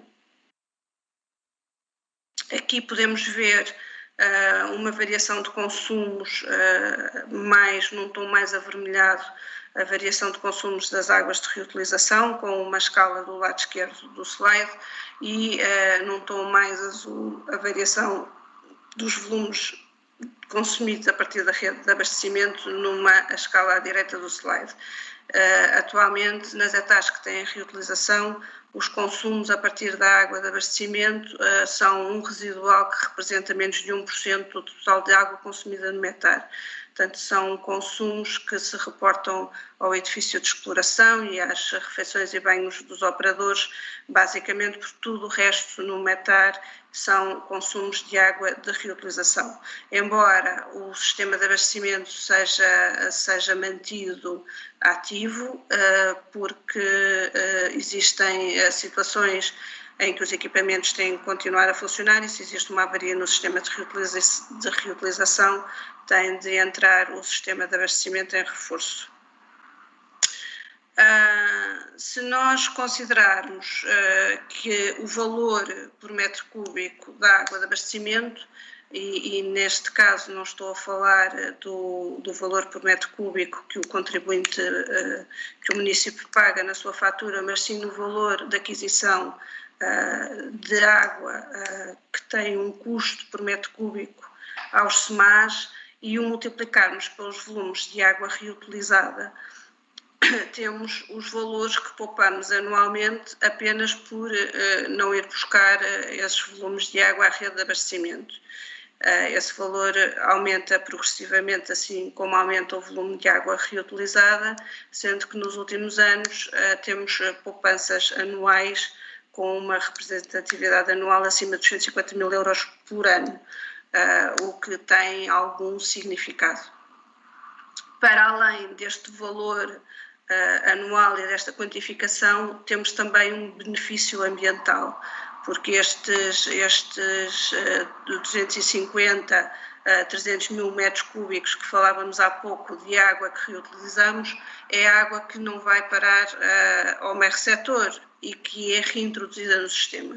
E, portanto, numa economia circular que está tanto em voga, é uma perspectiva boa e estamos a caminhar no bom sentido. Acabo esta apresentação com os dois valores de balanço a este projeto, desde 2015, com 2.900.000 metros cúbicos de água reutilizada, equivalendo a 1.550.000 euros de poupança que ficou para outros investimentos e outras atividades destes serviços. Muito obrigada. Muito obrigado, engenheira Cristina Diniz, chefe da Divisão de Ambiente e Águas Residuais. Obrigado também por nos ter permitido recuperar aqui um bocadinho do tempo que estávamos já a ultrapassar. E como é que funciona uma estação de tratamento de águas residuais? Como é que funciona o sistema de tratamento de águas residuais? É isto mesmo que agora vamos poder avaliar e é o ponto de partida para a intervenção da engenheira Ana Teresa Cartacho, técnica superior também da Divisão de Ambiente e Águas Residuais, que nos vai então explicar como é que funciona uma estação de tratamento de águas residuais. Boa tarde. Muito bem, boa tarde. Antes de mais, eu vou falar sobre o tratamento de águas residuais e um bocadinho o funcionamento do METAR. Vai ser assim um bocadinho teórico, mas vou tentar pôr uma parte mais prática para conseguirem entender melhor. Eu agora estou aqui a tentar que a apresentação passe. Estão a ver? Passou? Sim, passou. Ok, muito bem. Esta vai ser a estrutura da minha apresentação. Eu vou fazer uma breve caracterização do sistema de tratamento, vou reforçar, falar sobre os meios humanos afetos aos sistemas, vou explicar como é que funciona o METAR e vou abordar as necessidades de investimento ao nível de beneficiação de hectares. Sobre o sistema de drenagem e tratamento, já aqui foi aqui falado pelos meus colegas nas suas apresentações anteriores, eu só queria realmente acrescentar a questão da taxa de tratamento e do caudal de água residual recolhida e tratada nas duas grandes bacias de sistema de drenagem. Como o engenheiro Jorge Figueiredo falou, temos uma bacia atlântica que abrange a maior área do concelho e que representa 13,4% da água total recolhida, ou seja, apesar de ter uma maior área, abrange áreas de menor densidade populacional e, por conseguinte, com menor produção de águas residuais. Esta água recolhida nesta bacia é encaminhada então para as 17 hectares sobre exploração do município e a restante água que é recolhida pela bacia das águas do Tejo Atlântico é encaminhada para tratamento nas hectares da Guia, em Cascais, e na hectare de Frielas, em Loures, que representa 86,6% da água residual que é recolhida no município. Pronto, só para entenderem aqui a ordem de grandeza que realmente é muito diferente entre a exploração das duas bacias de drenagem. Relativamente aos meios humanos afetos aos sistemas de tratamento, a DAR possui 2 técnicos superiores que dão apoio às hectares, entre outras atribuições da divisão. Apresenta também 2 assistentes técnicos na área que fazem a parte do apoio de todo o tratamento de dados de qualidade e de dados de exploração. Tem 2 encarregados operacionais exclusivos para as hectares e cerca de 40 assistentes operacionais. Como é que estes assistentes estão organizados? Por equipas. Existe uma brigada móvel que funciona 24 horas por dia. Trabalha por 3 turnos, da meia-noite às 8, das 8 às 16 e das 16 às 24 horas. São equipas de 3 trabalhadores. Esta brigada funciona, tem sob a sua alçada a maior parte das elevatórias e algumas hectares de menor dimensão. No turno das 16 às 24 e da meia-noite às 8 tem muito a função de vigilância e supervisão de todas as hectares e elevatórias. A maior parte das hectares e algumas das elevatórias estão ligadas ao sistema central de telegestão, que tem alguns equipamentos, alarmes que estão ligados, e sempre que cai algum alarme de intrusão, algum alarme de falta de energia, é em tempo real contactada a brigada móvel e ela desloca-se às instalações para verificar o seu funcionamento. No turno das 8 às 16 já temos mais equipas, temos as brigadas diárias, que fazem 2 a 3 hectares, também de menores dimensões e algumas elevatórias, com 2 trabalhadores por cada equipa, e depois temos nas hectares de maiores dimensões, com maior necessidade de exploração, temos operadores que estão em permanência durante esse período das 8 às 16 horas. Isto todos os dias do ano, ok? Trabalham todos os dias. Normalmente são 2 a 3 trabalhadores, consoante a dimensão da hectare. Estes são os meios humanos que estão afetos ao sistema de tratamento. E estas são as 17 hectares que estão sob exploração dos SMAS de Sintra. Estão distribuídas ao longo de todo o concelho. Entretanto, já existe a previsão de mais, mas atualmente são estas. Todas elas têm título de utilização de recursos hídricos para rejeição de águas residuais, normalmente chamamos as licenças de descarga, emitidas pela Agência Portuguesa do Ambiente, que é a nossa entidade licenciadora. Todas elas têm imposto na sua licença parâmetros de qualidade do effluent final, e também têm programas de autocontrole para a realização de análise ao effluent final, que descarrega na linha d'água, e também ao meio receptor. Estas análises são feitas por nós, recolhidas pela divisão e depois analisadas pelo nosso laboratório. Para além de um programa de autocontrole, as hectares estão sujeitas também a ações de fiscalização. por parte da APA, da Agência Portuguesa do Ambiente e da IGAMAOT, a Inspeção Geral da Agricultura, do Mar, do Ambiente e do Ordenamento do Território. Só a título de curiosidade, o mês passado, no início do mês, de abril, tivemos uma inspeção à hectare de Vila Verde e correu muito bem. Neste quadro eu faço um breve resumo das 17 hectares, do nível de tratamento que possui, a linha de tratamento que também tem, a data de entrada em funcionamento e a população para a qual estão dimensionados. E é aqui as hectares que se vê a dimensão da hectare, em habitantes equivalentes. A hectare mais antiga, que se encontra em exploração há mais tempo, é a hectare de Montelavare, que está em funcionamento desde 1983, há muito tempo, e a mais recente é a hectare de Gudigana, que entrou em exploração em novembro de 2020, o ano passado. Relativamente à dimensão, elas são muito diferentes, vocês podem ver na coluna do lado direito, tem diferentes populações, capacidades, dimensão. A hectare com maior dimensionamento é a hectare da Ribeira, que está dimensionada para 35 mil habitantes, e a mais pequena é a hectare de Almorquim, que está dimensionada para 150 habitantes. Faz aqui uma diferença. Só para terem um termo de comparação, a hectare de Friela está dimensionada para 700 mil habitantes e a hectare da Guia para 800 mil, só para ver a ordem de grandeza entre as hectares. Relativamente ao nível de tratamento, a legislação obriga que o nível mínimo de tratamento seja o secundário. Mais à frente eu vou explicar o que é o tratamento secundário. Só em situações em que a descarga é feita em meio sensível é que terá que ter um tratamento superior. Em Sintra, nenhuma das linhas de água onde descarrega a hectare são meios sensíveis, contudo, como são linhas de água que desaguam em praias com prática balnear, a entidade licenciadora, a APA, achou, e muito bem, que deveria ter um tratamento superior ao secundário. Então temos na hectare de Colares um tratamento terciário, na hectare de Magoito e na hectare de Almoçagem, tratamentos terciários com desinfecção. Relativamente às linhas de tratamento, temos várias tipologias, lamas ativadas em tanque de tarjamento, em vala de oxidação, leitos percoladores, discos, que é escolhido, o tipo de tratamento é escolhido em função de vários fatores, da localização da hectare, das características das águas residuais afluentes, do caudal, até mesmo da prática, se é a intenção ou não fazer a reutilização, e tudo isso pode depender da escolha do tipo de tratamento, mas realmente em Sintra temos uma variedade grande. É um sítio bom para se fazer visitas de estudo, aliás as universidades gostam muito de fazer visitas de estudo cá, porque temos uma variedade grande de linhas de tratamento.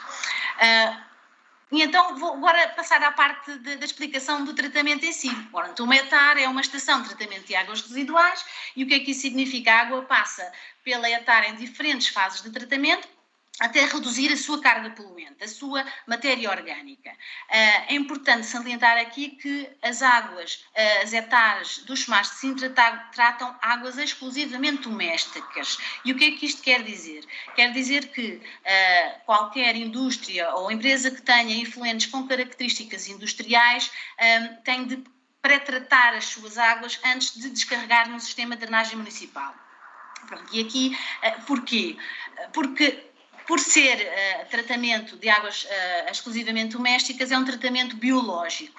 É biológico porque é efetuado por micro-organismos. Estes micro-organismos precisam de determinados parâmetros, características da água residual para sobreviverem, de pH, de oxigênio dissolvido, temperatura, entre outros. Se eventualmente a água que aflui a uma estação tem uma gama destes parâmetros diferente daquela gama em que estes micro-organismos sobrevivem, eles não vão sobreviver, vão morrer, e deixamos de ter o tratamento de água residual. Por isso é que é realmente importante esta questão, e aqui entra a aplicação do Regulamento de Drenagem de Descarga de Águas Residuais Industriais do município de Sintra, o REDARI, em que no seu anexo 1 define os parâmetros, os valores máximos admissíveis por parâmetros na descarga no sistema de drenagem municipal. E é importante realmente haver aqui o cumprimento do REDARI. Esta água, depois de sofrer tratamento, ou é descarregada em linha de água, em condições ambientalmente seguras, ou então pode ser reutilizado, pronto, nas utilizações que a engenheira Cristina abordou na sua apresentação anterior. Relativamente a afluências interditas, para além das águas de natureza industrial sem qualquer tratamento, temos também as lamas das fossas céticas, temos também a limpeza dos óleos, das câmaras retentoras de óleos e gorduras e de separador de hidrocarbonetos, que também, pelas características, tal como as indústrias, alteram a característica das águas residuais e isso pode pôr em causa a sobrevivência dos micro-organismos. Para além destas substâncias, temos depois também outros resíduos que são colocados muitas vezes nas redes de drenagem, na sanita, nos lavatórios. Muitas vezes eu penso que por desconhecimento da população, não tanto intencionalmente, mas que realmente podem provocar obstruções e danos nas instalações de tratamento. Eu estou a falar de restos de comida, óleos alimentares, as toalhitas, os pensos higiênicos, fraldas, cotonetes, algodão, até os simples cabelos. Não devem ser colocados na rede de drenagem. Pronto, isto são tudo resíduos que podem provocar efetivamente obstruções e posteriormente até mesmo danos. O que é que deve ser feito? Deve ser colocado nos respectivos contentores adequados para o seu tratamento.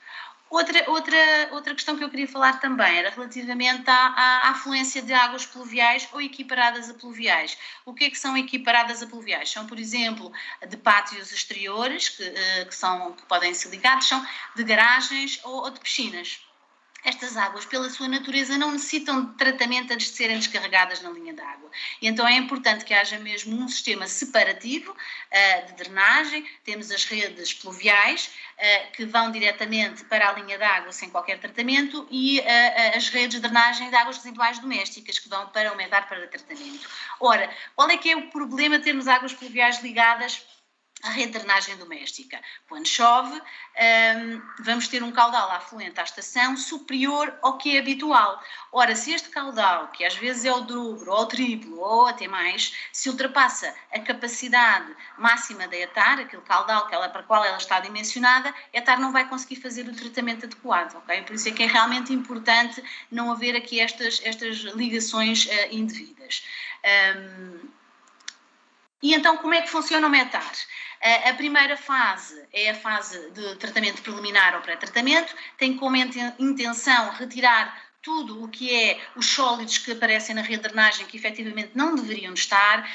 A primeira operação é de gradagem, chama-se gradagem porque é efetuada por meio de grades. Tudo o que são sólidos de maiores dimensões fica retido nestas grades e, neste caso, tem uma limpeza manual que é pelos operadores. Existem também grades mecânicas, que têm um pentezinho que passa por estas grades e faz a recolha dos gradados, e existem também tamizadores que funcionam como passadores, vamos assim dizer, têm uma malha, filtros, têm uma malha e tudo o que é sólidos maiores que aquelas dimensões fica retido. Estes tamizadores têm umas dimensões e servem para fazer a remoção de sólidos menos grosseiros, mais finos.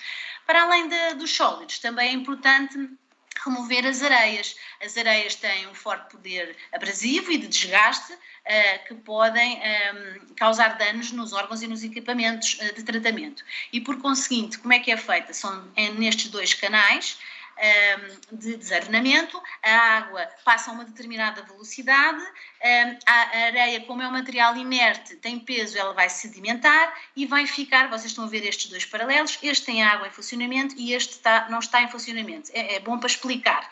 Aqui a areia fica acumulada nesta caleirazinha central, e a água passa, ok? Ou seja, a areia fica retida e a água passa. Depois tem de ser limpa pelos operadores. Existem também desarenadores mecânicos, mas nas etares de Sintra, maioritariamente são desarenadores manuais.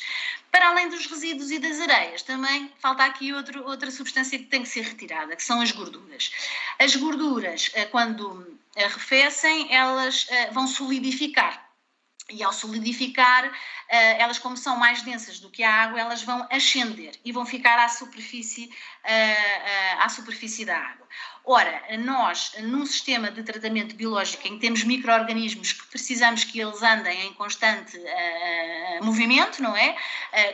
Que a certa altura, vocês vão ver mais tarde, precisam, por exemplo, de decantar. Se nós tivermos gorduras agregadas, não vai, é o contrário, não é?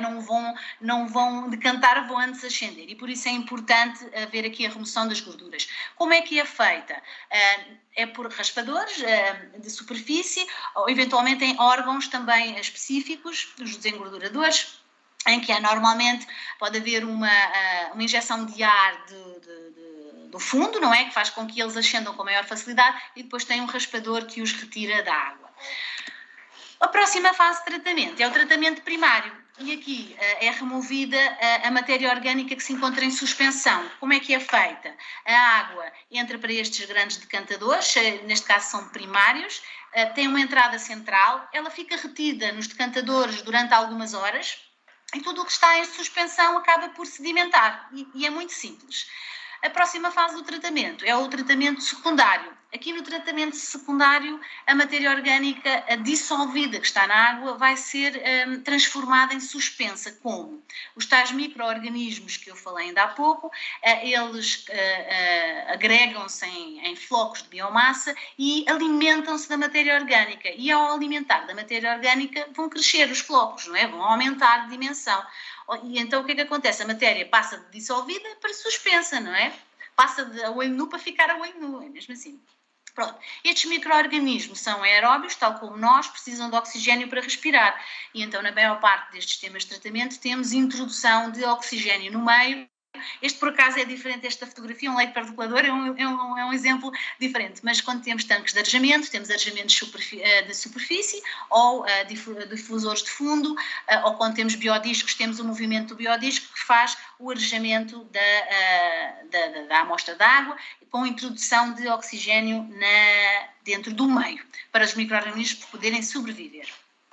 Depois desta fase do tratamento, eles então ficam agregados em flocos e nós não queremos que eles permaneçam na água residual, não é? Que depois vai para as linhas de água. Então, passa dentro ainda do tratamento secundário, sofrem uma decantação, uma nova decantação, neste caso chama-se secundária, em que estes flocos vão novamente para decantadores, que ficam lá várias horas e que, como estão mais rechonchudos, vamos assim a dizer, maiores, acabam por sedimentar. E a água passa para a linha de água ou para o tratamento seguinte. E este é o tratamento secundário, é este nível de tratamento que é obrigatório e mínimo para as hectares, está bem? Pronto, a partir daqui ela já vai sem os flocos, já vai limpa, sem cheiro e já vai com características de poder, com qualidade de poder descarregar. Estes flocos que sedimentaram no decantador secundário, eles têm dois destinos. Ou são recirculados, porque há necessidade de manter no tratamento biológico uma quantidade de flocos suficientes para tratar a água residual que está sempre a chegar, não é? Porque a hectare está sempre a trabalhar, 24 horas por dia, a caudal a chegar à estação. Durante a noite há menos, durante o dia há mais, mas há sempre uma necessidade de ter estes flocos, estes micro-organismos. Não os podemos retirar todos. Então, recirculamos para o tratamento biológico. Os que estão realmente em excesso são extraídos, é feita a extração de lamas e vão para o tratamento das lamas. Nas hectares que realmente fazem a descarga em meios sensíveis, ou, como no nosso caso, que descarregam em hectares para praias balneares, sofrem o tratamento de desinfecção. Nestas situações é feita quase sempre uma filtração da água seguida da desinfecção. Nós temos diferentes tipologias de desinfecção nos SMAs, temos por cloro gasoso, temos por ultravioleta e temos também com hipoclorito de sódio. Todos eles têm como objetivo eliminar os micro-organismos patogénicos e poder que esta água ser descarregada em condições e poder também ser reutilizada, como a engenheira Cristina falou na sua apresentação anterior. Ou seja, aqui temos ou tratamento secundário ou tratamento terciário, temos uma descarga em linha de água em condições ambientalmente seguras. Ao longo do tratamento foram-se formando sempre as lamas. Eu ia falando na decantação primária, decantação secundária, iam sempre os flocos iam sedimentando. Chamam-se, aqui neste caso, passam lamas. As lamas são depois tratadas em digestores anaeróbios. E nesses digestores existem também micro-organismos que, neste caso, não têm oxigênio, na ausência de oxigênio, eles transformam parte da matéria orgânica em biogás. Okay? Ou seja, fazem aqui o tratamento das lamas. Estas lamas são muito ricas em matéria orgânica e em nutrientes e por isso são benéficas para as plantas. E então o que é feito? É feita a desidratação dessas lamas em leitos de secagem, como é o exemplo aqui representado à esquerda, mais à esquerda, que é uma secagem que acaba a ser uma secagem natural, por evaporação, ou então são em máquinas de desidratação mecânica. Filtros de banda ou então centrífugas, como é aqui este caso desta imagem do lado direito. E assim é retirada a água destas lamas. E as lamas são então utilizadas para valorização agrícola dos campos. Pronto, relativamente ao tratamento da fase líquida, fase sólida, ficamos por aqui. Relativamente às necessidades de investimento, as hectares, como ainda há pouco depois também mostrei o quadro, estão realmente já com alguma idade em cima. Isto demonstra realmente a preocupação que o município tem no tratamento das suas águas residuais. Há hectares, estas hectares são as hectares que já existe projeto ou de execução ou estudo prévio para realmente haver a beneficiação. É a hectare de Montelavar, da Almargem, da Azóia, Colares, Ribeira, Sabuca, Cavaleiro e São João das Lampas. Todas elas aguardam a necessidade de intervenção por necessidade de reabilitação dos órgãos, dos elementos de betão que realmente já estão envelhecidos, já estão degradados, e também as estruturas metálicas. Para além desta necessidade pela idade, não é? E o tempo que vai passando, o tempo de vida útil dos órgãos, há também a necessidade, e ao longo do tempo, cada vez as exigências vão sendo maiores e em 2019 a Agência Portuguesa do Ambiente apresentou-nos aqui mais uma necessidade, que é a remoção, para além da qualidade que nós temos até então, temos que ter uma melhor qualidade ainda a nível dos nutrientes. Então apresenta a necessidade de remoção do fósforo total, de remoção de nutrientes na hectare de Colares, e na hectare da Cavaleira a remoção da azoto amoniacal e de fósforo total. Pronto, são hectares que, para além de já estar prevista a sua beneficiação, tem que também ser introduzida aqui uma melhoria no seu sistema de tratamento para a remoção destes nutrientes. A Cavaleira tem depois também a complementaridade da construção do Hospital da Proximidade de Sintra, que obriga também a uma ampliação da hectare e a ligação gravítica da elevatória de Sacotes, que efetivamente está a precisar aqui de intervenção. Pronto, a seguir eu tenho algumas fotografias das necessidades de intervenção nas hectares. Como eu falei, essencialmente temos aqui armaduras à vista. Eu não sou engenheira civil, mas mais ou menos do que me é transmitido, o que é visto, os elementos metálicos estão muito corroídos. Isto porquê? Porque as atmosferas agressivas das águas residuais e das lamas é uma atmosfera agressiva, porque há a libertação de gases. E por conseguinte há uma corrosão e há aqui realmente uma necessidade de intervenção ao nível dos órgãos. Pronto, hectare de Montelavar, hectare de Almargem de Bispo é a mesma coisa, são hectares que não precisam de beneficiação a nível de aumento da sua capacidade de tratamento, mas precisam de intervenção a nível dos seus elementos estruturais, dos órgãos de tratamento que precisam de beneficiação. Aqui a hectare da Azóia, aqui não se vê, mas deste lado há um talude muito grande e estes leitos estão praticamente em derrocada. Pronto.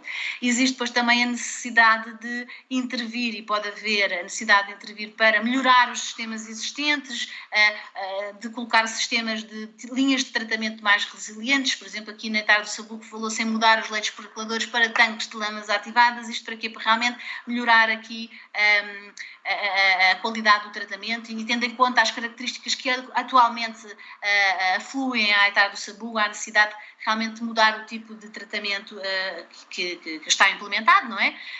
As hectares são dimensionadas, estão em funcionamento, imaginem, há 25 anos, e o projeto é mais 5, há 30 anos atrás as exigências são outras, não é? E as próprias características das águas residuais são outras, e por conseguinte há necessidade sempre deste investimento e realmente de melhorar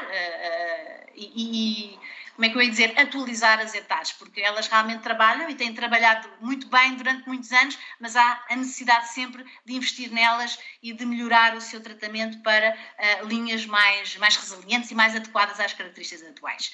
Pronto, obrigada pela atenção. Obrigado também, engenheira Ana Teresa Cartazes, por esta visita virtual É um sistema de tratamento de águas residuais que, no caso do concelho de Sintra, assenta em 17 estações de tratamento. A mais recente em Godigana, na União de Freguesias de São João das Lampas e Terrugem, o território que requer mais investimento em termos de expansão da rede de saneamento e que está a ser palco dessas intervenções, como aliás já foi enunciado neste webinar.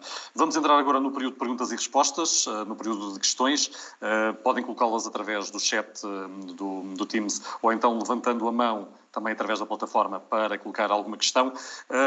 Há pouco, e deixem-me colocar uma questão enquanto não surgem aqui questões na plataforma Teams, há pouco falou-se do projeto Ecoágua, da questão da reutilização, que é uma questão que está na ordem do dia. Sabe-se que é uma questão que tem a ver também com a legislação, mas que é realmente importante. Recordo, por exemplo, que a Câmara de Lisboa já anunciou a construção de uma rede de água reutilizada em colaboração com Águas do Tejo Atlântico, no sentido de diminuir o consumo de água potável para a rega de espaços verdes e a limpeza de arruamentos.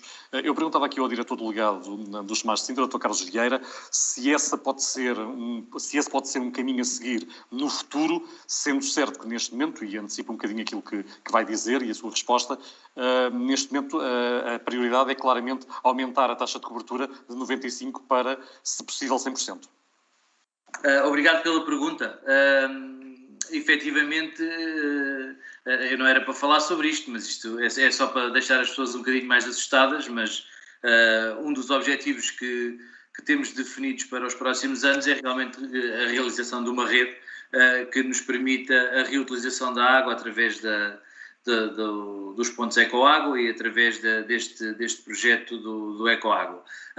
Não é uma solução fácil, por vários fatores, não é uma solução fácil. É verdade que Lisboa também já anunciou alguma coisa relacionada com isto. No entanto, estamos a falar de investimentos avultados, estamos a falar de uma rede exclusiva, estamos a falar de uma reutilização que só poderá vir a ser feita para determinados fins, e, portanto, tem que ser tudo feito com muita atenção. E, portanto, o objetivo passará essencialmente por estudar algum ponto, alguma zona onde seja possível e onde isso seja uma vantagem.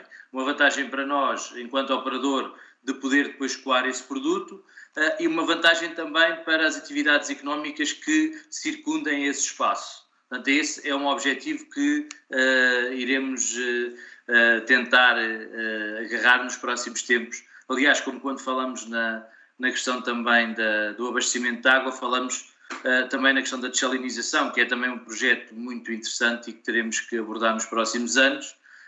Não é consensual, como é lógico, há pessoas que acham que sim, outras que não. Eu acho que sim. E, portanto, a ideia é aprofundarmos isso e tentarmos criar uma solução também na lógica do reaproveitamento das águas residuais domésticas.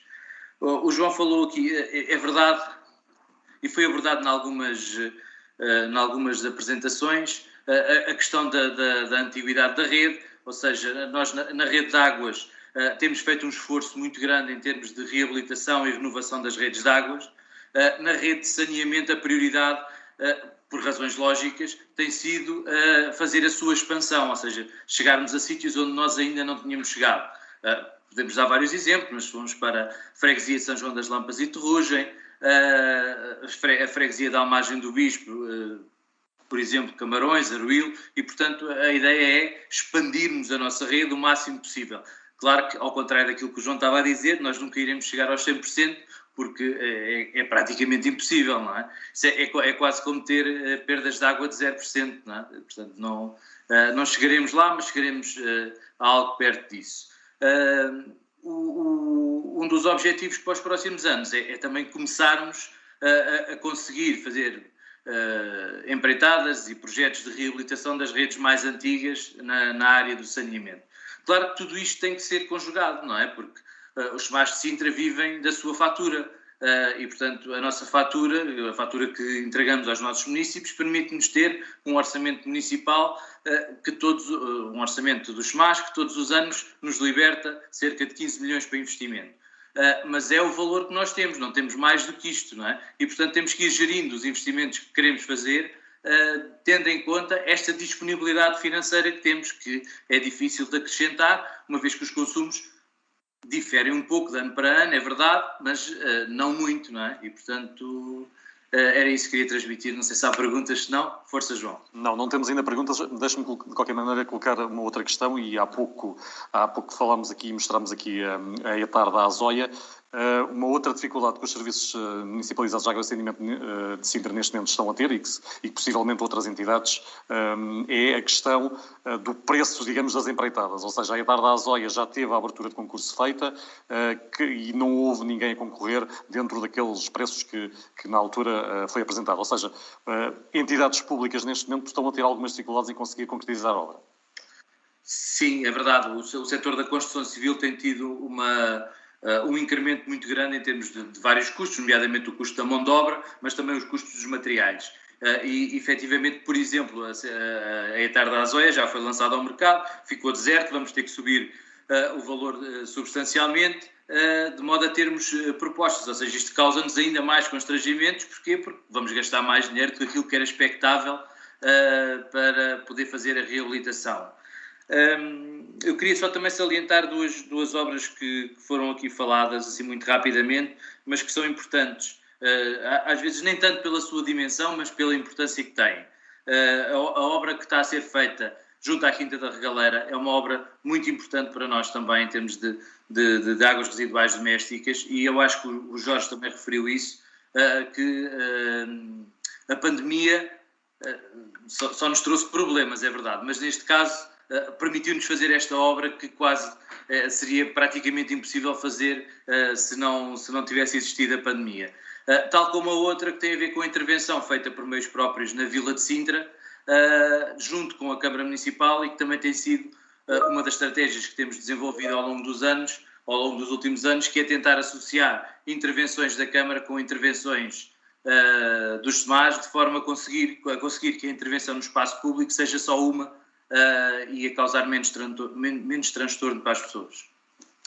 Eu tenho aqui uma questão no chat, mas antes disso, penso que a doutora Lídia Lopes também quererá colocar uma questão. Eu só gostava de alertar para o seguinte: o que foi falado sobre Lisboa não tem comparação com Sintra. É que Lisboa não tem investido nos sistemas separativos. Ou seja, em Lisboa não há uma separação entre as águas pluviais e as águas domésticas e industriais. Portanto, são esgotos unitários e têm que mesmo fazer isso para utilizar águas.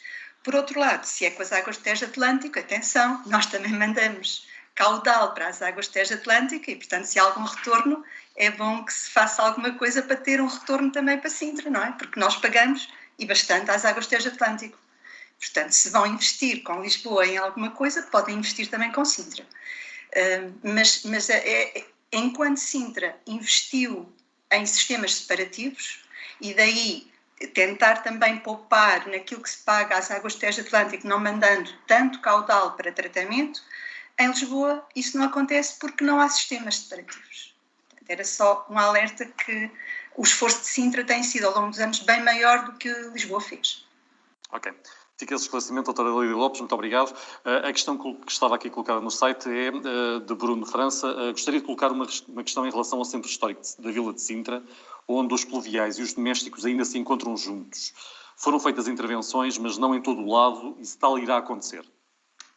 Sim, posso? Depois podem complementar se quiserem, mas já agora vem um bocadinho aqui tem alguma ligação. A pergunta tem alguma ligação àquilo que a doutora Lídia também estava aqui a falar. Mas, efetivamente, na Vila de Sintra foi feito algumas intervenções que visaram, essencialmente, reinstalar a rede de águas residuais domésticas e dividir, ou seja, criar a rede separativa entre as águas residuais domésticas e as águas pluviais. Tal como numa das empreitadas que se falou aqui anteriormente, que é de São Pedro, que se fez a mesma coisa, ou seja, existia um sistema unitário e foi feita uma intervenção que permitiu separar esses dois sistemas. O objetivo é nós chegarmos a todo lado. Agora, não conseguimos chegar a todo lado ao mesmo tempo. E, portanto, ao longo dos anos iremos fazer todas as intervenções que sejam necessárias de forma a conseguir criar soluções que sejam harmoniosas e que permitam, basicamente, também fazer uma coisa que a Ana Teresa Cartaz estava a dizer, que era tentar diminuir as afluências das águas pluviais às águas residuais domésticas, que é importantíssimo. Ok. Não tenho mais questões. Não sei se mais alguém quererá colocar alguma questão. Poderá utilizar tanto o chat colocar por escrito ou então levantar a mão para colocar a questão. Não sei se mais alguém quer acrescentar daquilo que nós tivemos até agora a falar. Se mais algum dos oradores quererá acrescentar alguma questão. Tens a Maria Dávila a solicitar. Peço desculpa.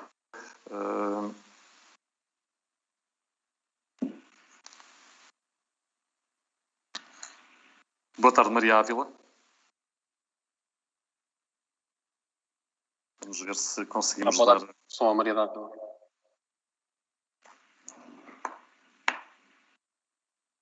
Já está. Maria Ávila, boa tarde a todos. Parabéns pelo evento.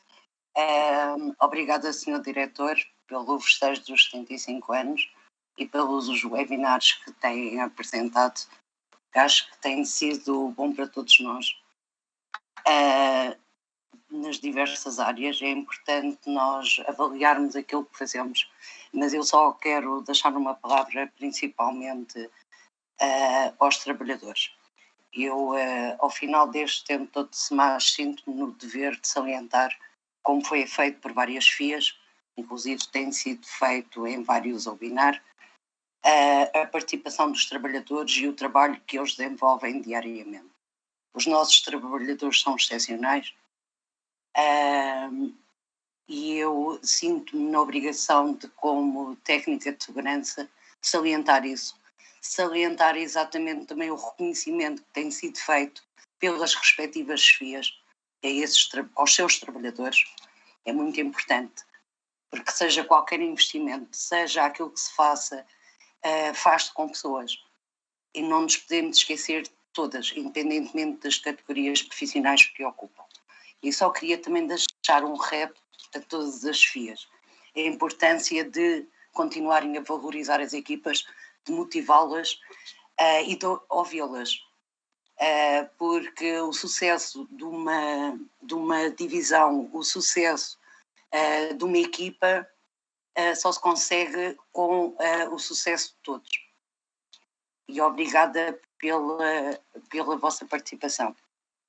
Muito obrigado, Maria Ávila, por esse... Não sei se o Dr. Carlos Vieira quererá...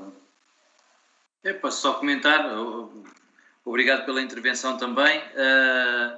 Efetivamente, claro que as coisas só se fazem com os trabalhadores e com os trabalhadores motivados. Não existem situações perfeitas, nós não temos uma organização perfeita, nem nunca vamos ter. O objetivo é tentarmos melhorar todos os dias. Nem sempre é possível, às vezes temos constrangimentos, mas temos sempre a lógica e o querer de dar mais condições e melhores condições de trabalho aos trabalhadores do SEMAS. Efetivamente, hoje até aqui falamos de algumas necessidades que é necessário suprir. Claro que sim, obviamente que sim. Nenhuma delas que foi falada é algum tipo de novidade. E todas elas estão a ter o seu tratamento adequado. Às vezes mais rápido, outras vezes não tão rápido como nós desejaríamos, mas efetivamente sempre com o objetivo de criar melhores condições de trabalho. Posso dar 2 exemplos, mas podiam ser N. O projeto de conciliação entre a vida pessoal e a vida profissional, que é um projeto muito interessante da área dos recursos humanos, que é importante também salientar. O facto de agora também já termos internamente uma solução mais abrangente em termos de medicina de trabalho, que tenta também ela ser quase uma economia circular, ou seja, fechar o ciclo e conseguir perceber quais são os problemas e resolvê-los atempadamente. E, portanto, são apenas 2 exemplos, mas podiam ser mais, está bem? Obrigado. Ok. Neste momento não tenho mais questões, não tenho aqui indicação também de mais questões. Não sei se mais alguma questão. Se não, entrávamos então na reta final deste webinar e passava a palavra exatamente ao diretor delegado do SEMAS de Sintra para encerrar este 3º webinar SEMAS de Sintra 75 anos. Então, só mesmo para terminar, agradecer a presença de todos, obrigado aos oradores pelas apresentações que fizeram e pronto, de certeza que daqui irão sair como é costume, pelo menos 3 ou 4 coisas que são necessárias melhorar, e é com isso que vamos trabalhar nos próximos tempos, está bem? Muito obrigado a todos. Obrigado, Dr. Carlos Vieira. Agradeço também e reitero este agradecimento aos oradores, ao engenheiro Jorge Figueiredo, às engenheiras Cristina Diniz, Isabel Monteiro e Ana Teresa Cartacho. Agradeço também a todos aqueles que acompanharam este webinar. Aproveito desde já para vos convidar a assistirem ao webinar Resíduos e Boas Práticas, que vai ter lugar na próxima segunda-feira, dia 17, a partir das 14h15, uma organização conjunta da Câmara Municipal e dos SMAS de Sintra, para assinalar o Dia Internacional da Reciclagem. Vamos contar da parte dos SMAS de Sintra com as intervenções do Dr. Carlos Vieira e das engenheiras Susana Alves e Joana Marinheiro.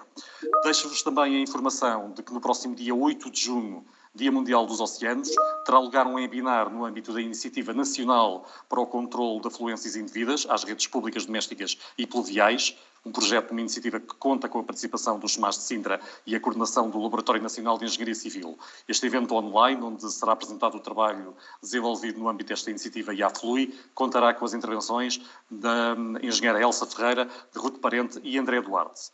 Quanto aos webinars SMAS 75 anos, anunciaremos em tempo oportuno a data dos próximos eventos, nomeadamente os dedicados à recolha seletiva de biorresíduos e o sistema de telegestão. Resta-me agradecer também à equipa que deu apoio técnico a este webinar, o Filipe Pimenta e o Rui Silva, também ao David Simões por todo o apoio em termos gráficos a estas apresentações que tivemos e que tivemos a possibilidade de ver. Até lá, protejam-se, bom trabalho, continuação de uma boa tarde.